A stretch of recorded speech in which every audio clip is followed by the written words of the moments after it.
حماد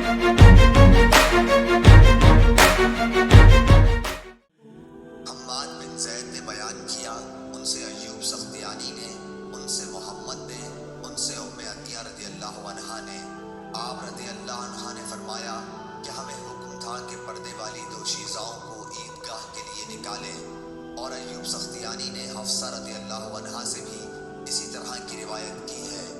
حفصہ رضی اللہ عنہا کی حدیث میں یہ زیادتی ہے کہ دوشیزائیں اور پردے والیاں ضرور عیدگاہ جائیں اور حائضہ نماز کی جگہ سے علیحدہ رہیں۔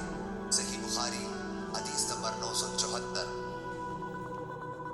سفیان ثوری نے عبد الرحمن بن عابس سے بیان کیا، انہوں نے ابن عباس رضی اللہ عنہ سے سنا، انہوں نے فرمایا کہ میں نے عید الفطر یا عید الاضحیٰ کے دن نبی کریم صلی اللہ علیہ وسلم کے ساتھ نماز پڑھی۔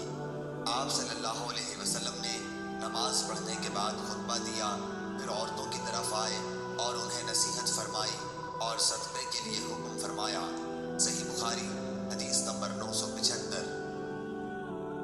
محمد بن طلحہ نے بیان کیا، ان سے زبید نے، ان سے شعبی نے، ان سے برا بن عازب رضی اللہ عنہ نے، انہوں نے کہا کہ نبی کریم صلی اللہ علیہ وسلم عید الاضحیٰ کے دن بقیع کی طرف تشریف لے گئے اور 2 رکعت عید کی نماز پڑھائیں، پھر ہماری طرف چہرہ مبارک کر کے فرمایا کہ سب سے مقدم عبادت ہمارے اس دن کی یہ ہے کہ ہم پہلے نماز پڑھیں، پھر نماز اور خطبے سے لوٹ کر قربانی کریں، اس لیے جس نے اس طرح کیا اس نے ہماری سنت کے مطابق کیا، اور جس نے نماز سے پہلے ذبح کر دیا تو وہ ایسی چیز ہے جسے اس نے اپنے گھر والوں کے کھلانے کے لیے جلدی سے مہیا کر دیا ہے اور اس کا قربانی سے کوئی تعلق نہیں۔ اس پر ایک شخص نے کھڑے ہو کر عرض کیا کہ یا رسول اللہ، میں نے تو پہلے ہی ذبح کر دیا، لیکن میرے پاس 1 سال کی کٹھیا ہے اور وہ دوندی بکری سے زیادہ بہتر ہے۔ آپ صلی اللہ علیہ وسلم نے فرمایا کہ خیر، تم اسی کو ذبح کر لو، لیکن تمہارے بعد کسی کی طرف سے ایسی کٹھیا جائز نہ ہوگی۔ صحیح بخاری حدیث نمبر 976۔ یحییٰ بن سعید قطان نے سفیان ثوری سے بیان کیا، کہا کہ مجھ سے عبد الرحمن بن عابس نے بیان کیا، کہا کہ میں نے ابن عباس رضی اللہ عنہ سے سنا، ان سے دریافت کیا گیا تھا کہ کیا آپ نبی کریم صلی اللہ علیہ وسلم کے ساتھ عیدگاہ گئے تھے؟ انہوں نے فرمایا کہ ہاں، اور اگر باوجود کم عمری کے میری قدر و منزلت آپ کے یہاں نہ ہوتی تو میں جا نہیں سکتا تھا۔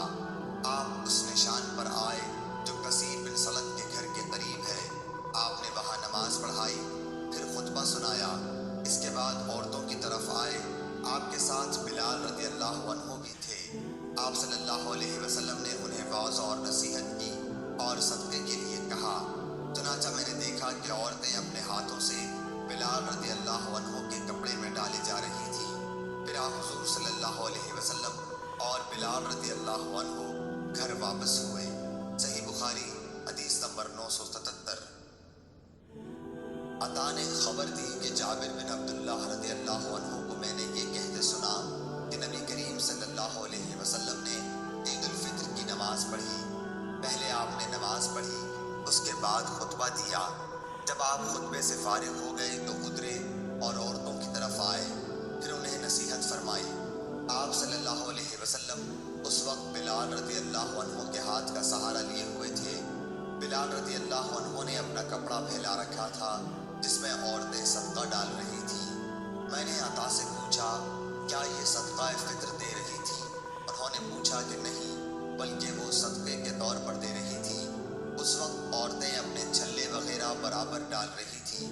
پھر میں نے عطا سے پوچھا کہ کیا آپ اب بھی امام پر اس کا حق سمجھتے ہیں کہ وہ عورتوں کو نصیحت کرے؟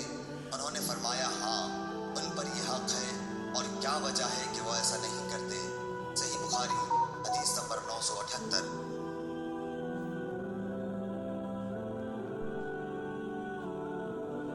ابن جریح نے کہا کہ حسن بن مسلم نے مجھے خبر دی، انہیں طاؤس نے، انہیں حضرت عبداللہ بن عباس رضی اللہ عنہ نے، انہوں نے فرمایا کہ میں نبی کریم صلی اللہ علیہ وسلم اور ابو بکر، عمر اور عثمان رضی اللہ عنہ کے ساتھ عید الفطر کی نماز پڑھنے گیا ہوں۔ یہ سب حضرات خطبے سے پہلے نماز پڑھتے اور بعد میں خطبہ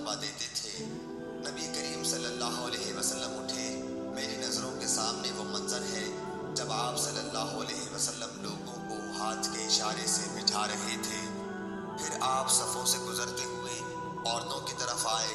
آپ کے ساتھ بلال تھے۔ آپ صلی اللہ علیہ وسلم نے یہ آیت تلاوت فرمائی: اے نبی صلی اللہ علیہ وسلم، جب تمہارے پاس مومن عورتیں بیعت کے لیے آئیں، الآیہ۔ پھر جب خطبے سے فارغ ہوئے تو فرمایا کہ کیا تم ان باتوں پر قائم ہو؟ ایک عورت نے جواب دیا کہ ہاں۔ ان کے علاوہ کوئی عورت نہ بولی۔ حسن کو معلوم نہیں کہ بولنے والی خاتون کون تھی۔ آپ صلی اللہ علیہ وسلم نے خیرات کے لیے حکم فرمایا اور بلال رضی اللہ عنہ نے اپنا کپڑا پھیلا دیا اور کہا کہ لاؤ تم پر میرے ماں باپ فدا ہوں۔ چنانچہ عورتیں چھلے اور انگوٹھیاں بلال رضی اللہ عنہ کے کپڑے میں ڈالنے لگیں۔ عبدالرزاق نے کہا پتح بڑے چھلے کو کہتے ہیں جس کا جاہلیت زمانے میں استعمال تھا۔ صحیح بخاری حدیث نمبر 979۔ عبد الوارث نے بیان کیا، انہوں نے کہا کہ ہم سے ایوب سختیانی نے حفصہ بنت سیرین کے واسطے سے بیان کیا۔ انہوں نے کہا کہ ہم اپنی لڑکیوں کو عیدگاہ جانے سے منع کرتے تھے۔ پھر ایک خاتون باہر سے آئی اور قصر بنو خلف میں انہوں نے قیام کیا۔ میں ان سے ملنے کے لیے حاضر ہوئی تو انہوں نے بیان کیا کہ ان کی بہن کے شوہر نبی کریم صلی اللہ علیہ وسلم کے ساتھ 12 لڑائیوں میں شریک رہے اور خود ان کی بہن اپنے شوہر کے ساتھ 6 لڑائیوں میں شریک ہوئی تھی۔ ان کا بیان تھا کہ ہم مریضوں کی خدمت کیا کرتے تھے اور زخمیوں کی مرہم پٹی کرتے تھے۔ انہوں نے پوچھا کہ یا رسول اللہ، کیا ہم میں سے اگر کسی کے پاس چادر نہ ہو اور اس وجہ سے وہ عید کے دن عیدگاہ نہ جا سکے تو کوئی حرج ہے؟ آپ صلی اللہ علیہ وسلم نے فرمایا کہ اس کی سہیلی اپنی چادر کا ایک حصہ اسے اوڑھا دے اور پھر وہ خیر اور مسلمانوں کی دعا میں شریک ہوں۔ حفصہ نے بیان کیا کہ پھر جب عطیہ یہاں تشریف لائیں تو میں ان کی خدمت میں بھی حاضر ہوئی اور دریافت کیا کہ آپ نے فلاں فلاں بات سنی ہے؟ انہوں نے فرمایا کہ ہاں، میرے ماں باپ آپ صلی اللہ علیہ وسلم پر فدا ہوں۔ عطیہ رضی اللہ عنہا جب بھی نبی کریم صلی اللہ علیہ وسلم کا ذکر کرتی تو یہ ضرور کہتی کہ میرے باپ آپ صلی اللہ علیہ وسلم پر فدا ہوں۔ ہاں، تو انہوں نے بتلایا کہ نبی کریم صلی اللہ علیہ وسلم نے فرمایا کہ جوان پردے والی یا جوان اور پردے والی باہر نکلیں۔ شبہ ایوب کو تھا، البتہ حائضہ عورتیں عیدگاہ سے علیحدہ ہو کر بیٹھیں۔ انہیں خیر اور مسلمانوں کی دعا میں ضرور شریک ہونا چاہیے۔ حفصہ رضی اللہ عنہا نے کہا کہ میں نے عطیہ رضی اللہ عنہا سے دریافت کیا کہ حائضہ عورتیں بھی؟ انہوں نے فرمایا کہ حائضہ عورتیں عرفات نہیں جاتی، اور کیا وہ فلاں فلاں جگہوں میں شریک نہیں ہوتی؟ پھر اجتماع عیدی کی شرکت میں کون سی قباحت ہے؟ صحیح بخاری حدیث نمبر 980۔ عبداللہ بن عون نے بیان کیا، ان سے محمد بن سیرین نے کہ عطیہ رضی اللہ عنہا نے فرمایا کہ ہمیں حکم تھا کہ حائضہ عورتوں، دوشیزاؤں اور پردے والیوں کو عیدگاہ لے جائیں۔ ابن عون نے کہا کہ یا حدیث میں پردے والیاں دوشیزائیں ہیں، البتہ حائضہ عورتیں مسلمانوں کی جماعت اور دعاؤں میں شریک ہوں اور نماز سے الگ رہیں۔ صحیح بخاری حدیث نمبر 981۔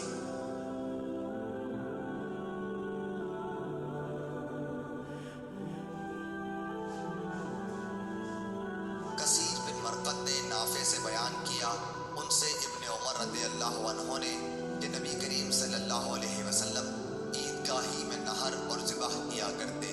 صحیح بخاری حدیث نمبر 982۔ منصور بن معتمر نے بیان کیا کہ ان سے عامر شعبی نے ان سے برا بن عازب رضی اللہ عنہ نے انہوں نے فرمایا کہ نبی کریم صلی اللہ علیہ وسلم نے بقرعید کے دن نماز کے بعد خطبہ سنایا اور فرمایا کہ جس نے ہماری طرح نماز پڑھی اور ہماری طرح کی قربانی کی، اس کی قربانی درست ہوئی، لیکن جس نے نماز سے پہلے قربانی کی تو وہ ذبیحہ صرف گوشت کھانے کے لیے ہوگا۔ اس پر ابو بردہ بن نیار نے عرض کیا کہ یا رسول اللہ صلی اللہ علیہ وسلم، قسم اللہ کی میں نے تو نماز کے لیے آنے سے پہلے قربانی کر لی۔ میں نے یہ سمجھا کہ آج کا دن کھانے پینے کا دن ہے، اسی لیے میں نے جلدی کی اور خود بھی کھایا اور گھر والوں کو اور پڑوسیوں کو بھی کھلایا۔ رسول اللہ صلی اللہ علیہ وسلم نے فرمایا کہ بہرحال یہ گوشت کھانے کا ہوا، قربانی نہیں۔ انہوں نے عرض کیا کہ میرے پاس ایک بکری کا سال بھر کا بچہ ہے، وہ 2 بکریوں کے گوشت سے زیادہ بہتر ہے، کیا میری طرف سے اس کی قربانی درست ہوگی؟ آپ نے فرمایا کہ ہاں، مگر تمہارے بعد کسی کی طرف سے ایسے بچے کی قربانی کافی نہ ہوگی۔ صحیح بخاری حدیث نمبر 983۔ حامد بن عمر نے بیان کیا، ان سے حماد بن زید نے، ان سے ایوب سختیانی نے، ان سے محمد نے، ان سے حضرت انس بن مالک رضی اللہ عنہ نے کہا کہ رسول اللہ صلی اللہ علیہ وسلم نے بقرعید کے دن نماز پڑھ کر خطبہ دیا۔ آپ صلی اللہ علیہ وسلم نے فرمایا کہ جس شخص نے نماز سے پہلے جانور ذبح کر لیا اسے دوبارہ قربانی کرنی ہوگی۔ اس پر انصار میں سے ایک صاحب اٹھے کہ یا رسول اللہ، میرے کچھ غریب بھوکے پڑوسی ہیں، یا یوں کہا وہ محتاج ہیں، اس لیے میں نے نماز سے پہلے ذبح کر دیا۔ البتہ میرے پاس 1 سال کی ایک مٹھیا ہے جو 2 بکریوں کے گوشت سے بھی زیادہ مجھے پسند ہے۔ آپ صلی اللہ علیہ وسلم نے انہیں اجازت دے دی۔ صحیح بخاری حدیث نمبر 984۔ شعبہ نے بیان کیا، ان سے اسود بن قیس نے، ان سے جندب نے، انہوں نے فرمایا کہ نبی کریم صلی اللہ علیہ وسلم نے بقرعید کے دن نماز پڑھنے کے بعد خطبہ دیا، پھر قربانی کی۔ آپ صلی اللہ علیہ وسلم نے فرمایا کہ جس نے نماز سے پہلے ذبح کر لیا ہو تو اسے دوسرا جانور بدلے میں قربانی کرنا چاہیے، اور جس نے نماز سے پہلے ذبح نہ کیا ہو وہ اللہ کے نام پر ذبح کرے۔ صحیح بخاری حدیث نمبر 985۔ ابو طمیلہ یحییٰ بن واضح نے خبر دی، انہیں فلیج بن سلیمان نے، انہیں سعید بن حارث نے، انہیں جابر رضی اللہ عنہ نے کہ نبی کریم صلی اللہ علیہ وسلم عید کے دن ایک راستے سے جاتے پھر دوسرا راستہ بدل کر آتے۔ اس روایت کی مطابقت یونس بن محمد نے فلیج سے کی، ان سے سعید نے اور ان سے ابو ہریرہ رضی اللہ تعالیٰ عنہ نے بیان کیا، لیکن جابر کی روایت زیادہ صحیح ہے۔ صحیح بخاری حدیث نمبر 986۔ لیث بن سعد نے بیان کیا، ان سے عقیل نے، ان سے ابن شہاب نے، ان سے عروہ نے، ان سے حضرت عائشہ رضی اللہ عنہا نے کہا ابو بکر رضی اللہ عنہ ان کے یہاں منا کے دنوں میں تشریف لائے۔ اس وقت گھر میں 2 لڑکیاں دف بجا رہی تھیں اور بعاث کی لڑائی کی نظمیں گا رہی تھیں۔ نبی کریم صلی اللہ علیہ وسلم چہرے مبارک پر کپڑا ڈالے ہوئے تشریف فرما تھے۔ ابو بکر رضی اللہ عنہ نے ان دونوں کو ڈانٹا، اس پر آپ صلی اللہ علیہ وسلم نے چہرے مبارک سے کپڑا ہٹا کر فرمایا کہ ابو بکر جانے بھی دو، یہ عید کے دن ہے اور وہ بھی منا میں۔ صحیح بخاری حدیث نمبر 987۔ حضرت عائشہ رضی اللہ عنہا نے کہا، میں نے ایک دفعہ نبی کریم صلی اللہ علیہ وسلم کو دیکھا کہ آپ صلی اللہ علیہ وسلم نے مجھے چھپا رکھا تھا اور میں حبشہ کے لوگوں کو دیکھ رہی تھی جو مسجد میں تیروں سے کھیل رہے تھے۔ حضرت عمر رضی اللہ عنہ نے انہیں ڈانٹا، لیکن نبی کریم نے فرمایا کہ جانے دو، اور ان سے فرمایا اے بنو ارفدہ، تم بے فکر ہو کر کھیل دکھاؤ۔ صحیح بخاری حدیث نمبر 988۔ عدی بن ثابت نے خبر دی، انہوں نے کہا کہ میں نے سعید بن جبیر سے سنا، وہ ابن عباس رضی اللہ عنہ سے بیان کرتے تھے کہ نبی کریم صلی اللہ علیہ وسلم عید الفطر کے دن نکلے اور عیدگاہ میں 2 رکعت نماز عید پڑھی۔ آپ صلی اللہ علیہ وسلم نے نہ اس سے پہلے نفل نماز پڑھی اور نہ اس کے بعد۔ آپ صلی اللہ علیہ وسلم کے ساتھ بلال رضی اللہ عنہ بھی تھے۔ صحیح بخاری حدیث نمبر 989۔